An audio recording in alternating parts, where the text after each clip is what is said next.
Okay, on section 3.3 homework, you're going to be calculating the coefficient of variation for each data set. You can use StatCrunch to calculate this, and it's very simple to calculate without it. You can take the standard deviation divided by the mean, which I believe they give you. You can get this from your data values. Or let's just go into stat, go into summary stats columns, set 1 and set 2, and let's find where we just want the coefficient of variation, and we have both of these, and it says round to 1 decimal place, so we have 43.0 or 43 and 74.6. So for the first set, 43.0, and then for the second set, 73.6.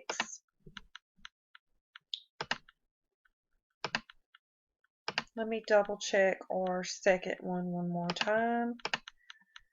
74.6. So make sure you round to the nearest tenths. Okay, and then it says which data set has more variability. Well, the variability, the higher the percentage, the more variation it has. So data set 2 has the higher variation because its coefficient of variation is larger. Okay, and then the next question is asking the same thing.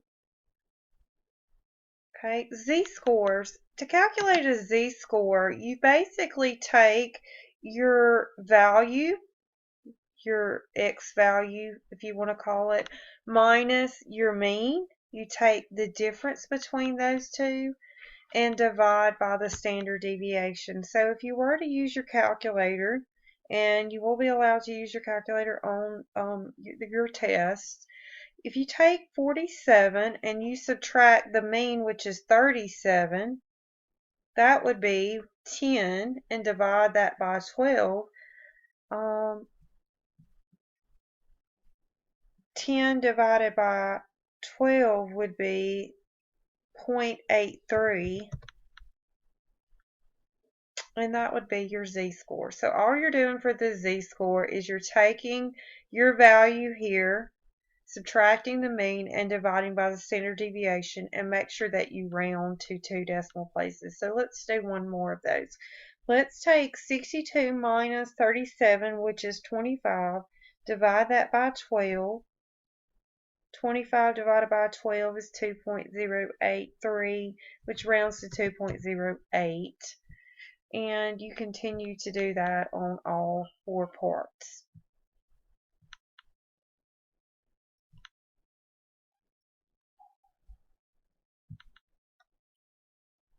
Okay, on question 4, you're calculating the z-score for the values, and you're doing the same thing that you were doing on the last one. Now it does have where you can open in StatCrunch, because it's not giving you the mean and standard deviation. So what you can do is you can open in StatCrunch, you can go to Stat and go to Summary Stats, and you can find what you need. Now we know we can calculate the mean by hand, and you should be able to calculate the standard deviation by hand, but just to save time, we will use StatCrunch. So what we want to do, let's do the next one.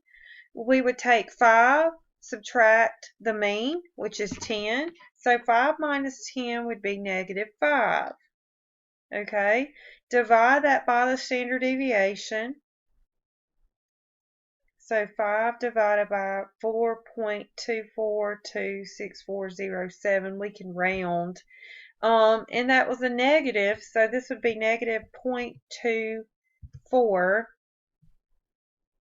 Uh-oh, we made a mistake. Let's go back and look. And it's probably a rounding error. You have to be very careful. We will do 5 minus 10, which is 5, divide by 4.2426407, and this time I got negative 1.18. And it's easy to make a mistake when entering it in the calculator. I'm using my cell phone, so you have to get very careful and double check when you're putting those numbers in.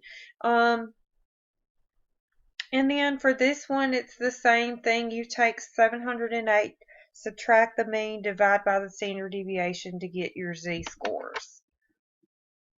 Okay, number 6 is the same thing, except they're not giving your standard deviation and your mean. You have to open and stack crunch, get your standard deviation, get your mean, take your z-score, subtract your mean, and divide by your standard deviation. It is the same formula over and over again, and of course you can use all your formulas on your test. You can have your formula sheet.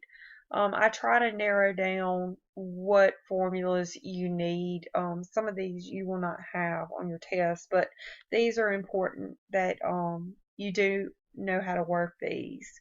On 7, we do a little bit more, so I'm going to try to pull up